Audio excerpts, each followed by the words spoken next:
Hey guys, welcome back to Roadside Cemeteries. I got a good story for you this time, guys. I hope you'll enjoy my other stories. I did quite a few on there. I did one on Gordon Lightfoot.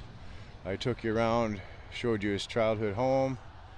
I showed you his tombstone, the church where he was a choir boy and learned a lot of his singing. I got another video on there. The one was the last person to ever be hanged at Barrie jail. Now this story is the first person that ever got sent to the gallows at the Barrie jail. James Carruthers was his name, and he had a wife by the name of Rebecca Abernathy.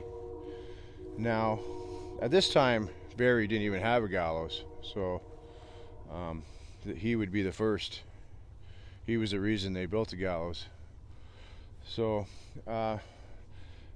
from what I gather, James Carruthers was a respected man. He was, I think he was well off. He was a farmer, but I think he did well whatever he was farming.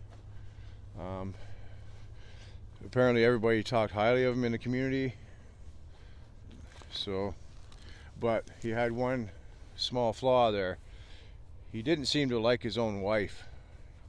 And this is from other people saying this too. He would always talk down to her, call her names, just be ignorant and abusive. They'd get in quite a few squabbles. Sometimes it would get physical, sometimes it wouldn't. But on this particular night in 1872, things took a vicious turn. On that fateful day, the kids were at school as normal. I don't know where James was. Sorry, guys.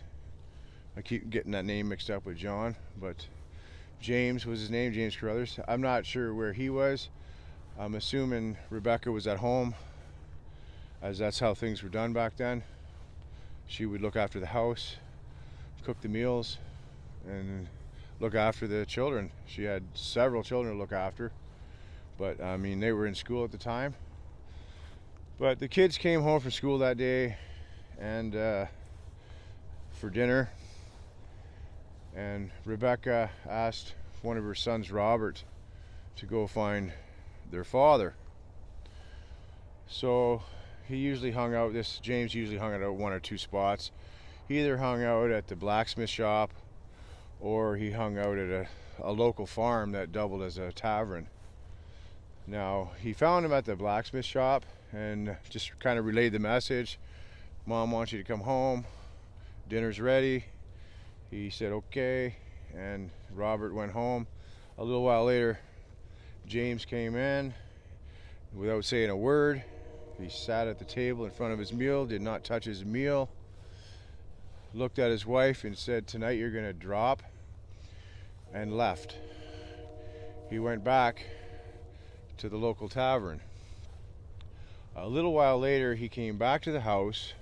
The kids would have been in bed probably at this time, and he said to her, he told her to get him a lamp.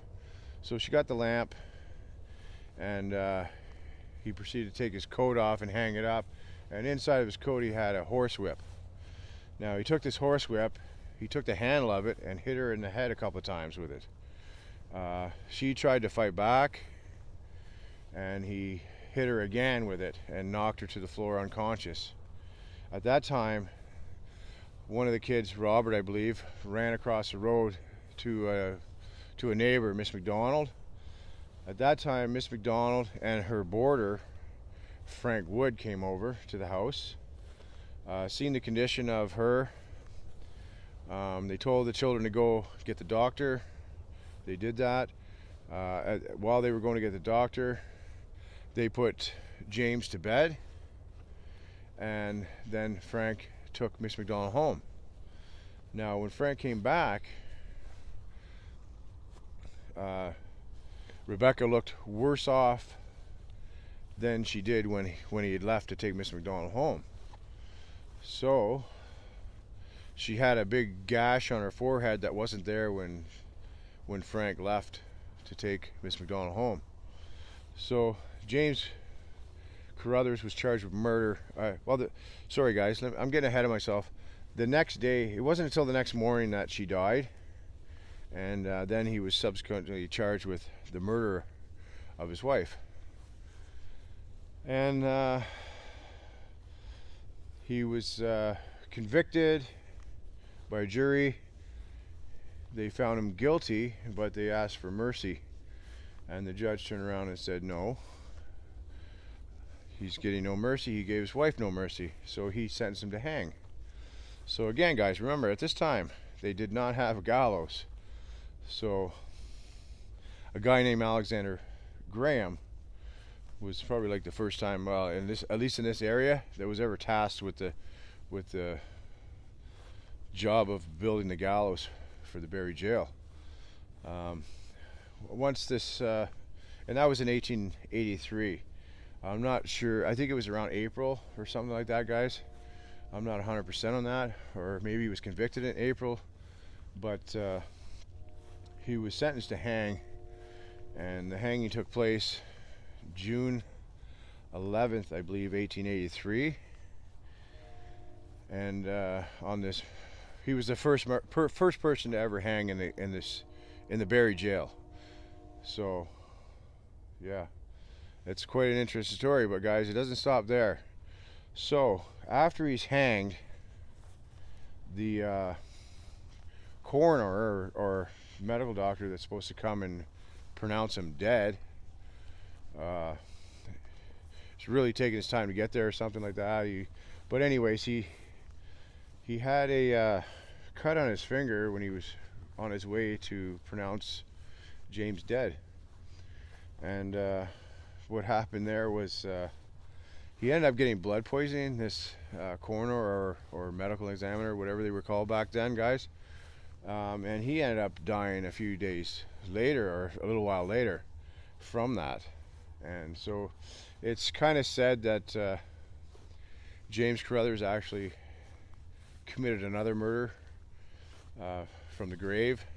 So yeah, so isn't that something, eh, guys? What a story. And so anyways, guys, it's getting late. You can see it's getting dark here, so I'm gonna call it a day. I hope you enjoyed that story. I hope you enjoy all the stories that I bring you. Some of my cemetery walks don't have stories. Now, unfortunately, I don't know, I couldn't not find the tombstones for either one of these two, either James or Rebecca. I don't know, even James might even just be one of the bodies in the courtyard of the jail. There was some burials there in the courtyard. So yeah, he possibly could have been one of them there. Maybe if nobody claimed his body, that's usually what happens. But yeah, guys, so anyways, enjoy the story. Many more to come. I love bringing you guys these kinds of stories. I like bringing you these cemetery walks. Not all of them have stories, but they're still pretty cool to see some of these stones and stuff, guys. So anyways, peace out. Don't forget to subscribe, like, and share. And thanks for watching, guys. Hey guys, I'm back. Sorry about that. Yeah, I ended that video. Went home and got some more information on the whole thing. So I just wanted to add this little piece in there that James Carruthers was buried in the courtyard of the jail. So being the first person executed there doesn't necessarily mean he was the first person buried there, but he was buried in that courtyard. So the gallows apparently was like a 6-foot drop to his death. At the bottom, that's where the coffin was. So later on in the jail as well, he admitted to giving Rebecca the final blows when Frank did go back to take Miss McDonald home. He said he used an axe and gave her the killing blows. She did not die until the next day, though, guys, but that is what he admitted to when he was finally arrested. He said he just walked around in a daze until the sheriff picked him up. Also, there was, I guess some people in the community got together. They wanted to overturn his death sentence. So they actually was a petition for that. Of course, it was denied. And as far as I'm concerned, James was okay with that because he did not want to spend his life behind bars. He said to have said that he regrets what he did. He blames it on the wickedness of the booze and the company he kept.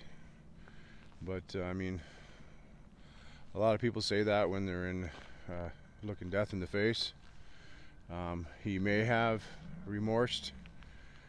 He did believe that he was right with God when he was hung. Also, when he was hung, they said it was about 6 minutes before like he would have been pronounced dead. They left him hanging there for 30 minutes though. I'm guessing that's something they did in those days just to be 100% sure. From there they just brought him down and they put him into the coffin that was below where he was hung. Apparently there was 20 people from the community there to watch. I'm not sure if they were there just to watch the execution or if they were there in support of James. But also, guys, before I finish this, they had a few other children before Rebecca was murdered. They had a few other children that died. One of them from consumption. 24-year-old son died of consumption, and one of the daughters died. I'm guessing from, well, I'm not guessing, it's from some sort of seizures, like epilepsy seizures. And also the town of Ivy there where I was at that cemetery, apparently her stone is in there. I just couldn't find it. It could be maybe because it was corroded over time. I just couldn't make it out. But yeah, guys, so I apologize for not having that information before, but sometimes it's really difficult to get this kind of information. But I do my best, and I still think it's a great story. I'm just throwing this in there before I upload it. I'll add this to the other video and you guys can see this. So also earlier I said that he died in June 11th 1883 when it was actually 1873 he was executed. One little tidbit left there too, guys, was that he did his will that year before he was executed. He left apparently $300 to each of his daughters, which probably would have been pretty good money back then in the 1800s. He left his farm split between the two of his remaining sons, and he also put in his will to have some money go to his mother, his elderly mother, to look after her until she passed. So a lot of people said the guy was a great guy and all that stuff, you know, until he drank, and then he was evil. But I mean, he still chose to drink.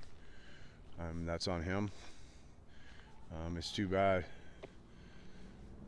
it came to what it came to. But yeah, guys, so I hope you enjoy this story. I hope you enjoy all the stories I bring to you. I bring them to you because I enjoy bringing them to you, and I'm hoping to have this be a 5-parter of all the executions at the Barrie jail. It may or may not turn out that way. It depends on how much information I can get. I'll definitely have one more at least. Like I said, I definitely have 3. I just got to gather some of the information on the 3rd one, and I will shoot that and I'll upload that hopefully next weekend. This video I'm going to upload tonight after I'm done filming this part here. So yeah, guys, I hope you enjoy these. Again, I certainly enjoy bringing them to you. Don't forget to subscribe, like, and share. Write some comments in the comments if you want. What you'd like to see, you know, what you think I could change in these videos to make them better. I definitely like bringing them to you. So enjoy, guys. Peace out.